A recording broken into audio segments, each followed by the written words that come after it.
Welcome to Randy's Old Time Radio Shows.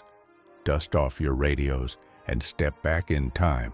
Tonight, the heroes, villains, and thrilling stories of radio's golden age come alive just for you.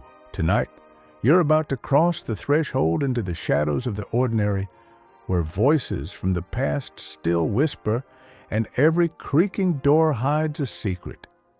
This is the CBS Radio Mystery Theater, where suspense never sleeps, the unexpected waits in the dark, and mystery is only ever a heartbeat away.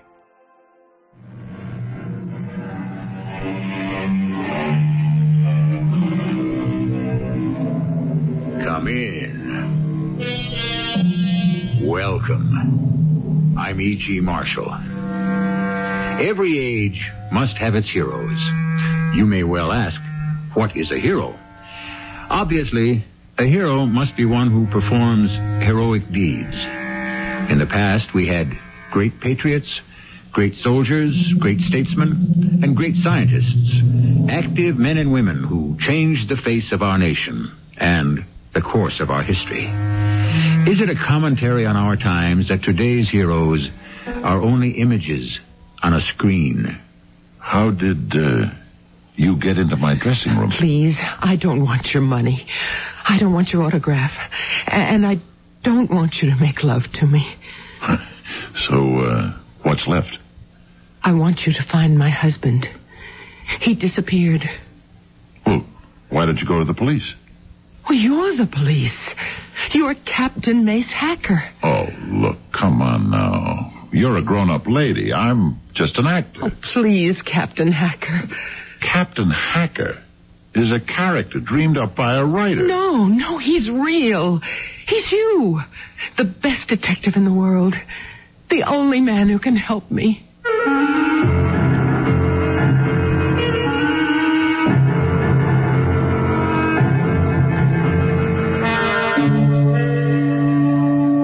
Our mystery drama, The Shadow of a Killer, was written especially for the Mystery Theater by Sam Dan and stars Fred Gwynne.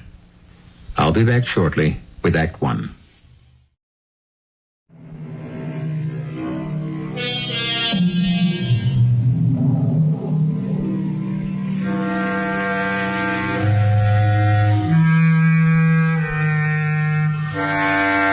The nondescript-looking sedan comes to a stop before a seedy, sagging tenement building in a desolate section of a dreary slum. 3 men get out. One is tall and rugged, with what might be described as craggy features. Quietly, they enter the dismal hallway. Each has a revolver in his hand. They stop before a door. The tall, rugged one raises his foot. With one crashing blow, he kicks the door open. Police! Freeze! Hey, what's the idea? Against the wall. Eddie, Jerry, frisk these animals. Well, hey, look at here. On the table, all these bills. They wouldn't be from the bank job where you killed the guard and 2 customers, would they? I don't know how that dough got there. You don't know how that dough got there, do you? Look, we'll make a deal. All this dough, you keep it. It's not enough. It's $250,000. There's not enough money in the whole world. Cut! And print it.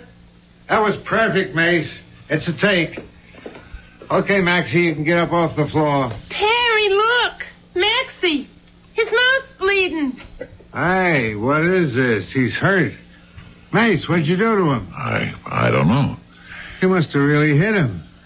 I thought it looked too lifelike. Hey, Max, I'm sorry. Somebody go get some water. Yeah. Get a doctor.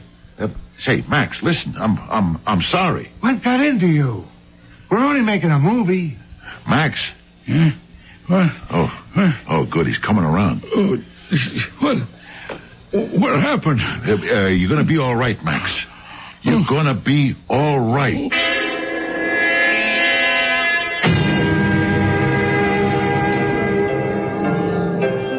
Hi, Mace. Listen, Perry, maybe you better not call me Mace anymore. This never happened to me before. I never lost control in the scene. How's Max? He's okay. It'll be in the papers. Why? There was a reporter on the set from the Trib, a dame. You should have seen her eyes light up. I can see tomorrow's headlines.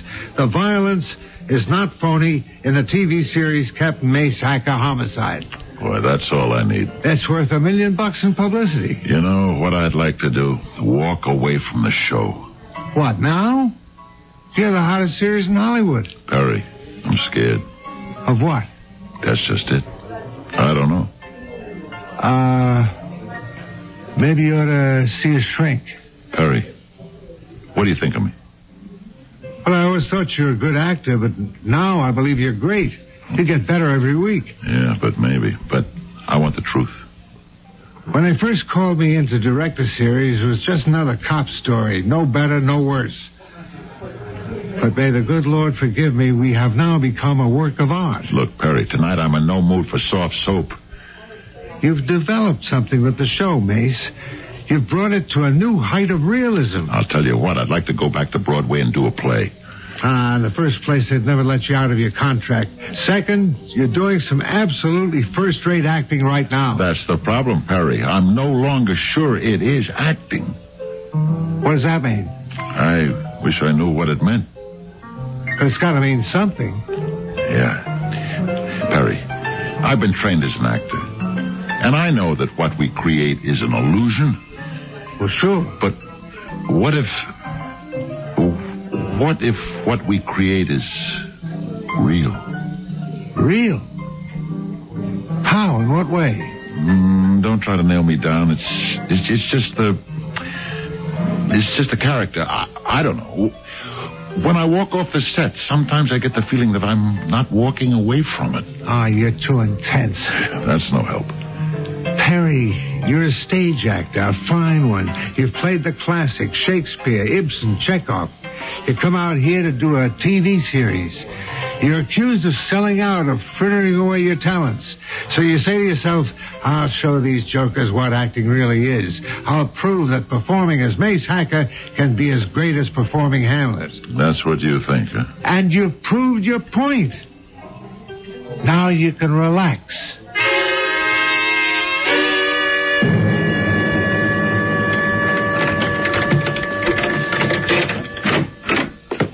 Hey, who are you? And how did you get in here? My name is Irene Fluid.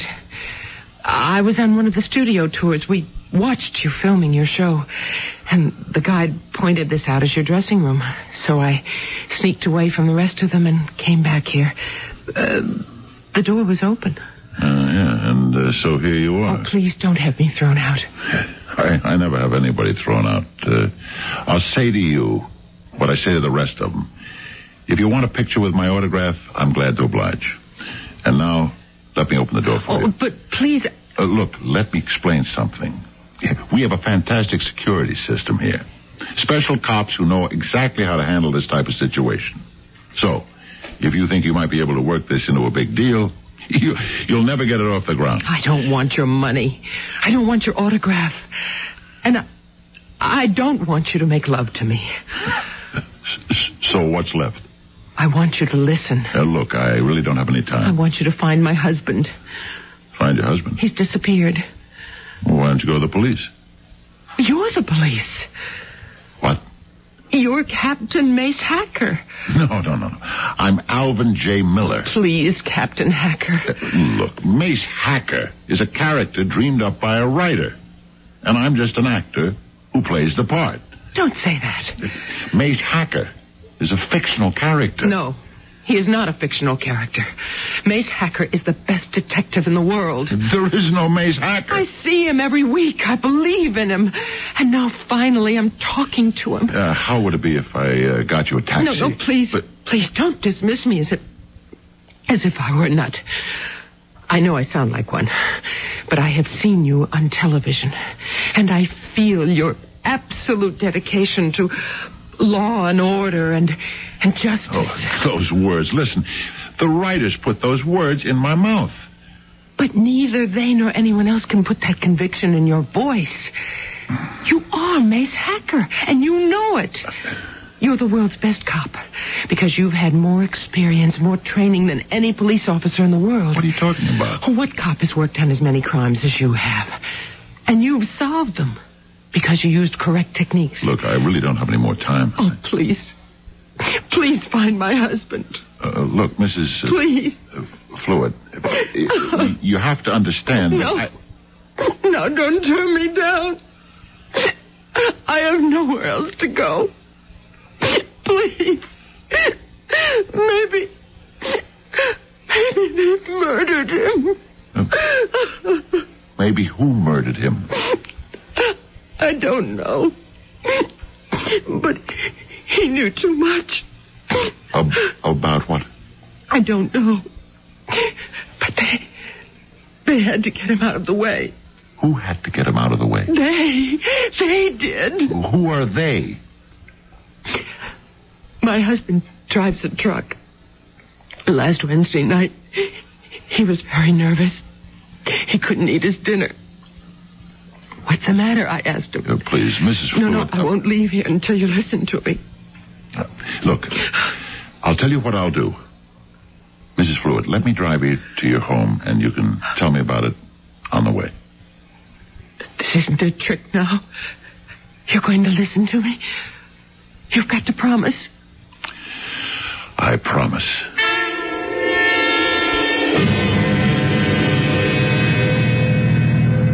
Turn right here for Encero Beach. Well, as I was telling you, he was very nervous. I guess you could say scared. I asked him what was the matter. At first he wouldn't say anything. And finally he said, Irene, I'm in a jam. What does that mean, I asked. I better not tell you, he said. But I'm your wife, I said. And he said, I got to keep you out of this. And then... Yes? Well, then he just got up from the table and he went out. Where? I don't know. I haven't seen him since. He didn't come home that night. So next morning, I went to the police station. Uh-huh. What did they do? Oh, they listened. They wrote everything down. I gave them his picture, and that's it. Nothing's happening. How do you know? They're probably doing the very best they can. Well, I don't say they aren't. But their best isn't good enough. Look, all I know is my husband is gone. Look, Mrs. Fluid, he's your husband. You may feel a special way about him, but the fact is, he was in wrong somewhere. Somehow. He said so himself. He told you he was in a jam. But he wouldn't do anything wrong. I know. Oh, this is the house right here. Hey, this is the house. Quite a place. Well, ever since we were married, that's all both of us ever wanted. A nice place to live in. Oh, please, won't you come in?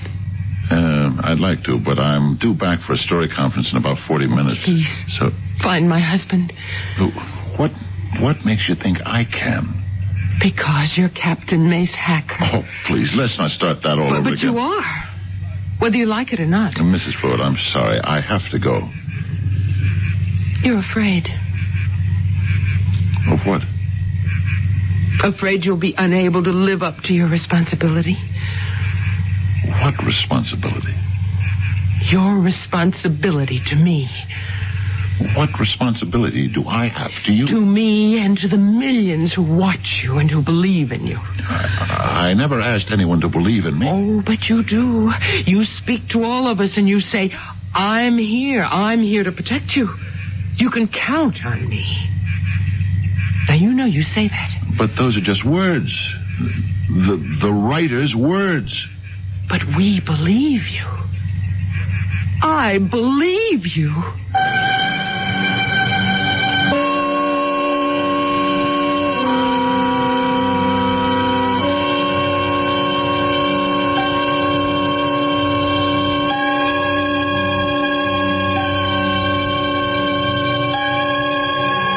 There are pretenses which after a while become real. If not to the pretender, then to his audience. And why not? So many of us play a role in this life, and there are those of us who are actually paid fabulous sums to do it.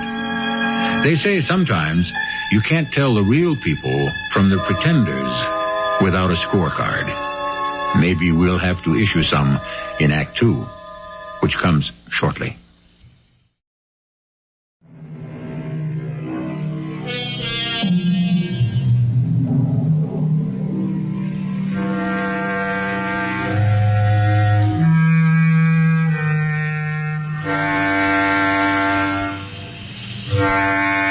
Be what you would like people to think you are. This is a piece of advice that comes to us from no less a philosopher than Pythagoras himself. And so there must be something to it. But like all these previous nuggets fashioned by the great sages, there's always considerable difficulty, not to mention distance, between the desire and the deed. But I believe you. You are Captain Mace Hacker. I believe you. I said I was sorry. I'll never believe anybody again as long as I live. Mrs. Fluid. Mrs. Fluid?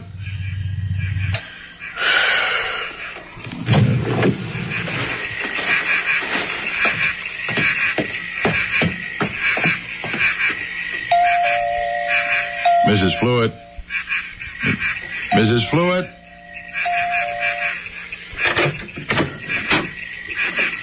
Yes. You must let me apologize. For what? That's it. I don't even know for what. But I have this feeling I've done something wrong. May I come in? Say, this is a beautiful home you have here. We're very proud of it. Look, you don't really have to apologize to me.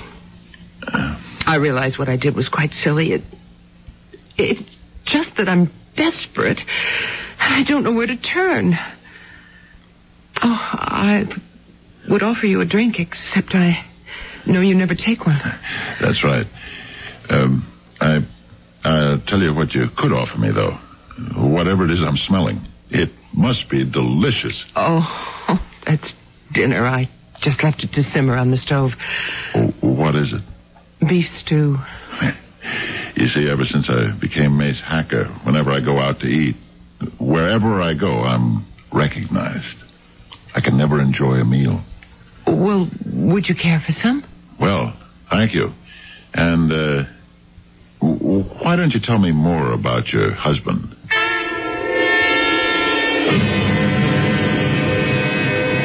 All right. I want to do the scene between Hacker and Inspector Kelly again.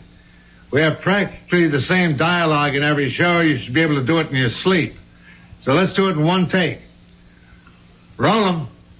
Mace Hacker, script 28, scene 27, take 2. Action. First, Mrs. Fluid, you tell me your husband drives a truck. Then I find out you live in this fantastic house in very exclusive Encero Beach. Cut! Hey, where do those lines come from, Mace? What? Mace, what script are we doing?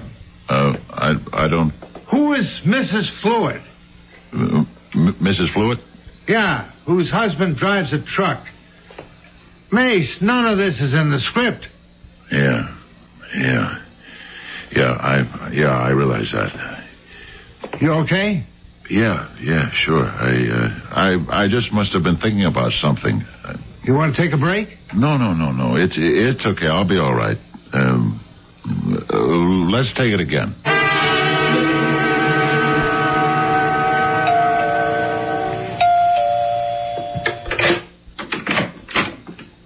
Hello, Mrs. Fluid? Oh, good evening. You mind if I come in? No, not at all. Mrs. Fluid, I want you to tell me the truth. About what? About your husband. I told you everything. You told me he drives a truck. Yes, that's right. Well, what other source of income does he have? None that I know of. I checked the records at City Hall. You bought this house for $170,000. Yes, we did. On a truck driver's salary? Well, he makes very good money. Not that good. He told me he came into some inheritance. An aunt of his died. Who was she? I don't know. I never met her. Well, he never did either. She lived in England. Who does your husband work for? Kazmaier. W.J. Kazmaier. Uh-huh. What kind of outfit is it? Oh, they import novelties. You know, all sorts of little souvenir-type items from the Far East. Uh-huh. It's a warehouse, huh? Yes, I think so. I see. And he drives his stuff from there to various stores and so forth? Well, I would imagine so. It seems to me you don't know very much about it. Well, he never talked much about his job. Uh-huh. And you never wondered about where all the money was coming from? I was brought up in a family where a woman never asked her husband such questions. Who have you been talking to downtown at police headquarters? A certain Inspector Rockfield. Rockfield, huh? Do you know him? Inspector Rockfield. Who? Oh, yeah, anytime. Send him right in here. Mace Hacker, come right on in and sit yourself down. Thanks, Inspector. Hey, before I forget, September 23rd's the date for the annual PBA affair. I know the men will want you for guest of honor as usual. Sure. Mace, isn't it remarkable how I instinctively call you Mace? It's just because you happen to be so real to all of us in the department. Inspector. Hey, I guess you want my comments on the next script. Usually Perry calls me up about that. As usual, I've got nothing to say. Oh, a couple of little nitpicky things, but I don't even know if it pays to bring them up. Inspector, could I ask you a question? Yeah, shoot. What's being done on the George Fluitt case? The what? The George Fluitt disappearance. George Fluitt. That name doesn't ring a bell. Is it, something recent? It's very recent, Inspector. George Fluitt. Doesn't mean a thing. Well, I've been talking to his wife. She says she's been in here to see her. Well, we get hundreds of these things, and I see Fluitt. Let me think. Oh, yeah. He did disappear then? So she claims. She said he was nervous, scared, in a jam of some sort. Yeah, I remember. That's what she said to me. Uh-huh. Well?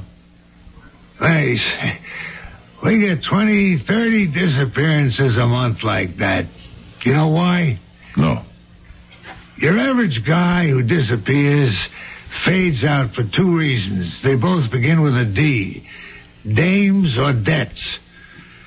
So his wife, his mother, his sister, his girlfriend, whoever's left holding the bag, she comes in here to try to sweeten the pot. They figure if they can throw a little mystery into it, a little hint of homicide, maybe we'll try harder. So what you're saying is you don't believe her? What I'm saying is, don't worry about it, Mace. So what's so funny? That's exactly like the line in your show. When your boss, Inspector Kelly, tries to touch you off a case, don't worry about it, Mace. Yeah, and I always answer, okay, but do you mind if I scout around a little bit? Well? What, Mace? Do you? Do you mind if I scout around a little bit?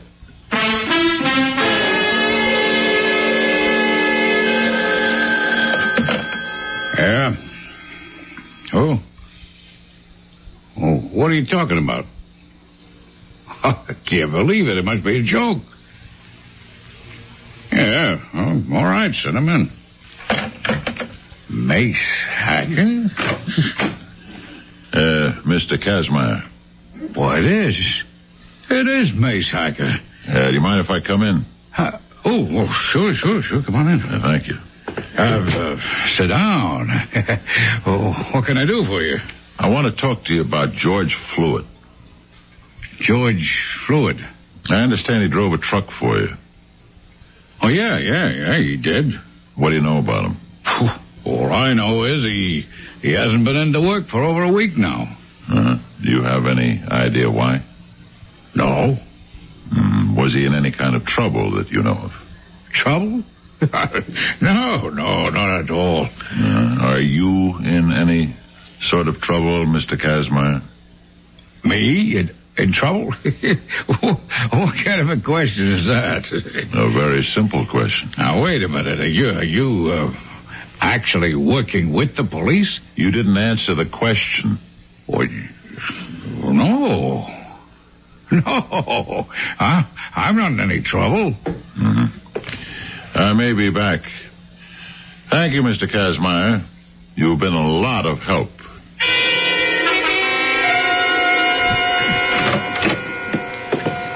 You resting? Oh, no. Just going over my lines. Come on in, Perry. When am I doing the set? You've got about an hour. Listen, I got a phone call from that cop. You know, the technical advisor for the series, Roxfield. Yeah? Yeah. Kind of weird thing. And he had this crazy notion that you were actually talking to him like a cop who wanted to work on it. Well, they're not doing anything on it. If you ask me, this guy's been murdered. How do you know the guy's been murdered? Call it one of my famous hacker hunches. Now, wait a minute. You can't go around on the assumption you're a real cop. And she's not even a good-looking dame. Who isn't? I'm putting a couple of things together.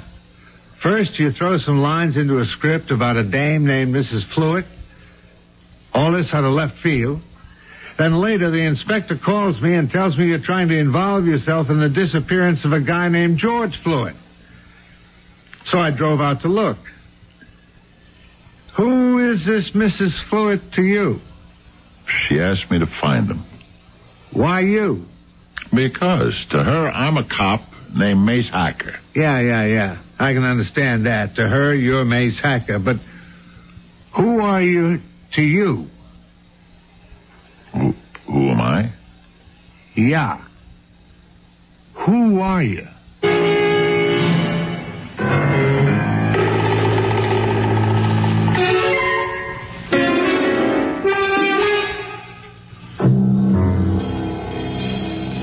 Well, who is he? All during our story so far, we've had little bits and pieces of suggestion, innuendo, even a certain amount of hard evidence. But the central question remains, as it must, until, of course, we solve it one way or another in Act 3 shortly.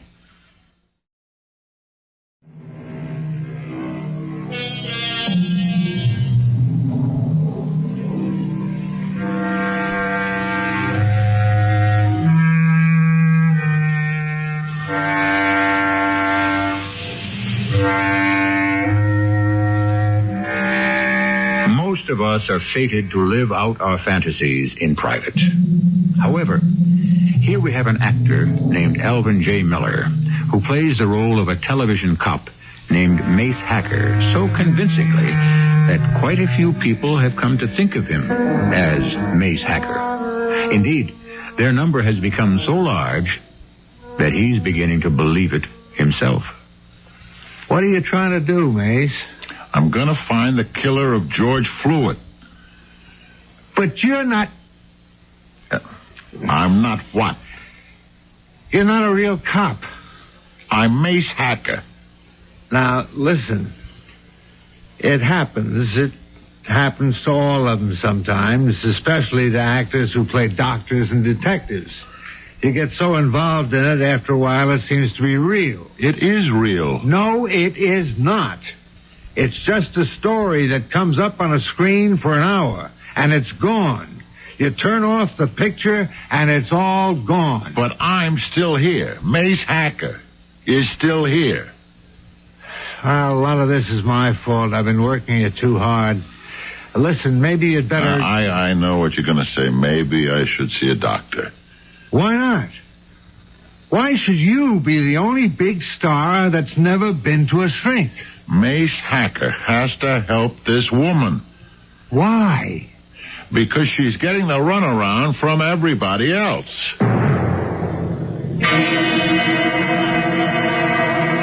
Tell me, Mrs. Fluid, have the police been out here to see you? No. Do they know where you live? Well, yes, they must. They took down my address. They know where your husband works? Yes, it's all in the form I filled out. How did your husband get along with his employer, Mr. Kazmaier? All right, I suppose. You suppose? Well, I told you he would never talk about business. I would assume if they didn't get along, Mr. Kazmaier would have fired him. It's that simple, isn't it? You live in a simple world, Mrs. Fluid. I'm sorry. And you still insist you have no idea why your husband should have been nervous or frightened that night? No, sir. Mm-hmm. Just exactly how much did your husband make a week? I told you he never discussed business with me. What did you do for money? He gave me some to run the household. How much? As much as I needed. How much did it come to? About $200 a week. And he paid all the bills? Yes, I suppose so. Did he keep any papers around the house? I don't know. You don't know? I keep telling you I don't know anything about business. But you know about this. It's a light switch, see? Turns on the electricity. You have to pay the utility company money for it, right? And this, see? It's a telephone. And it happens to be in working order. And every month the company sends you a bill. Well, yes, but... There's a mortgage on this house, and every month the bank has to be paid. So where are all these bills kept? Where's your husband's checkbook? Where does he keep his records? I told you, I don't know. You're lying. You have no right to talk to me like that. How much does your husband take home a week? Not enough to give you $200 for your pocketbook. Not enough to maintain a place like this. So where does the money come from? I don't know. You never asked yourself, how does a truck driver pay for this kind of a setup? I told you there was a legacy. What legacy? Where's the letter from the lawyer? I never asked him. You never asked him anything. Because you didn't want to know. But you knew there had to be something dishonest going on. No, You're living in this house 3 years now, Mrs. Fluid. Where did you live before? And please don't tell me you don't remember. I didn't say that. You had a 2-room flat over on Vanderlee. Not such a hot neighborhood. Your husband worked for a big national outfit, Universal Transport. But everything changed the day he took the job with Kazmaier. Didn't it? Didn't it? Yes. Why? What do you want me to tell you? The truth. The truth. Well, I taught at Downstate. I was one of those plain-looking girls who did well at school, but not so good at other things. Like dates. It's an old story. They're the best kind. All my friends said it couldn't work. He and I, we were from 2 different worlds. He'd never even finished high school, but he was a man. And he was handsome. And I guess he was in awe of me. Can you imagine? Yeah. He just couldn't believe his good luck. That someone like me could be attracted to someone like him. At first, I couldn't believe it myself. I come from a very poor background. I worked hard to put myself through school.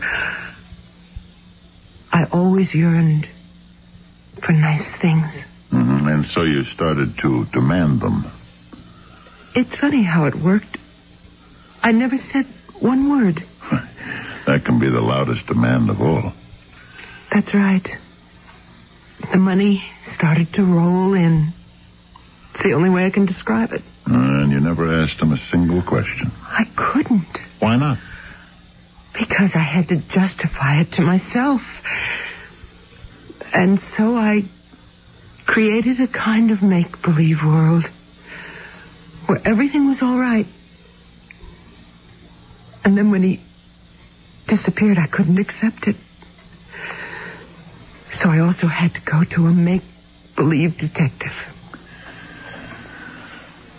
What else can I tell you?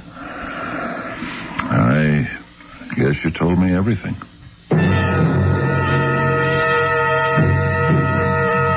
Inspector Rockfield, how are you doing on the fluid case? Oh, look, Mace. No. You look. She walks in here. She says, my husband disappeared. She shows you his picture, a real handsome guy. You look at her, a very plain Jane. So you say to yourself, simple. He walked out on her. That's what you said, wasn't it? Now, wait a minute. That's how you wrote it off. Who says You take down all the information as a matter of form. George Fluid, truck driver, 37 Primrose Way in Cerro Beach, age 36. Employer, Kazmaier, Inc. You wouldn't happen to go for this dame, would you? And then you took the sheet of paper and dropped it into the files. There's a terrific story on that sheet of paper. But nobody around here bothered to read it. What story? How does a truck driver make enough money to live in a house on Encero Beach? What kind of salary does he get at Kazmaier? Is he moonlighting? If so, at what? If not, why is he worth so much to Kazmaier? Kazmaier imports novelties from the Far East. So, what else could they be importing? 100 questions. But how many did you ever ask yourselves? None. Now, look. This investigation is proceeding along in an orderly manner. Hey, you wouldn't kid an old buddy, would you? I'm telling you, the secret lies at Kazmaier.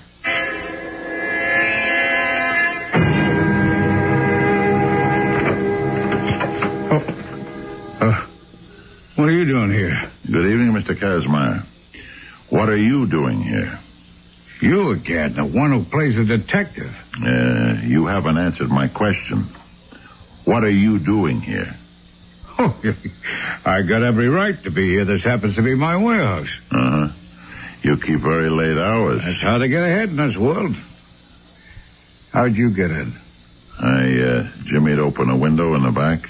Well, the burglar alarm must be out of order. No, it's fine. I happen to know what to do about burglar alarms. Oh. Is there any reason why I shouldn't call the police? Absolutely. Because I'd tell them what I was looking for. Oh, yeah?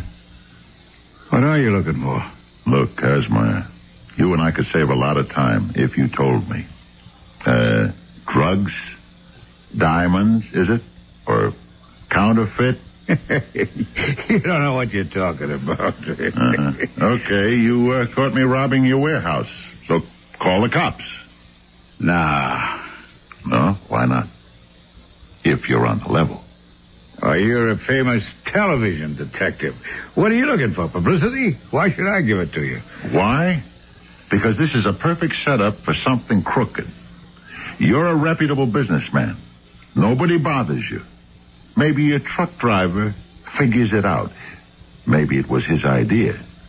Anyhow, he is in on it. He started making a lot of money. Now, you tell me the rest. Was he becoming too greedy? Too dangerous? Or maybe the other thing. Maybe his conscience started to bother him. Maybe he wanted to get out. Huh? No, Kazmaier, don't try to open that desk drawer. And just keep your hands exactly where I can see them. That gun of yours, is that the one you use in the show? Is it loaded with real bullets or blanks? Mine has live ammunition. I'm betting yours doesn't. Should we find out? It doesn't matter. They're wise to you. Nobody's wise to me except maybe you. In a little while, you're not going to make too much difference. You killed him, didn't you? Yeah, he was beginning to ask for too much money. He married a lady with very expensive tastes. Where'd you hide his body? Same place I'm going to hide yours. Come on, let's go. What makes you think I'm going quietly? I'd hate to have to drag your body out to my car. So why should I make it easy for you? Okay, have it your way. Don't shoot, Inspector. We can take him alive. What? I'm sorry, Mr. Kazmaier. You fell for the oldest trick in the book. Listen, look, we could make a deal. What kind of deal? In a warehouse. I got a shipment of drugs. You were right. $500,000 just for you. It's not enough. All right, name your price. There isn't enough money in the whole world, Kazmaier. And just don't you make a move. Yeah? Give me Inspector Rockfield.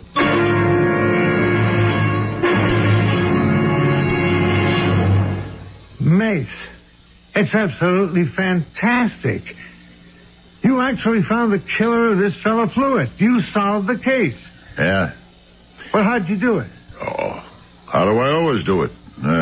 Just routine police work. The media's eating it up. The whole country's talking about it. It was a good show. What was a good show? Listen, Perry, for a while back there, the scripts were all beginning to sound the same. But this time, the writers really wrote a great one. About Irene Fluid and her husband. Mace, that wasn't a show. You never even meet the guy. But, you know, you can picture the whole relationship he has with his wife. The writers could only come up with something like that every week. We're ready on the set, Perry. Yeah, okay. You ready, Mace? You know me, Perry. I'm always ready. All right, everybody. Places. Roll 'em. Mace Hacker, script number 52, scene 1, take 1.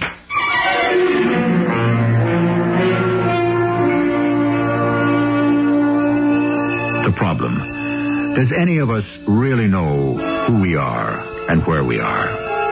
It's all rather complex, you know. It would be relatively simple if we knew the difference between reality and illusion. At one time, the separation was quite obvious. Now, it may not even exist. But I do, and I shall return shortly.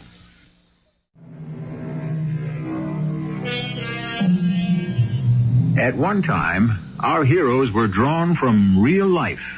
They were real people who did real things. Buffalo Bill actually rode a horse in the wild, untamed West and shot buffalo.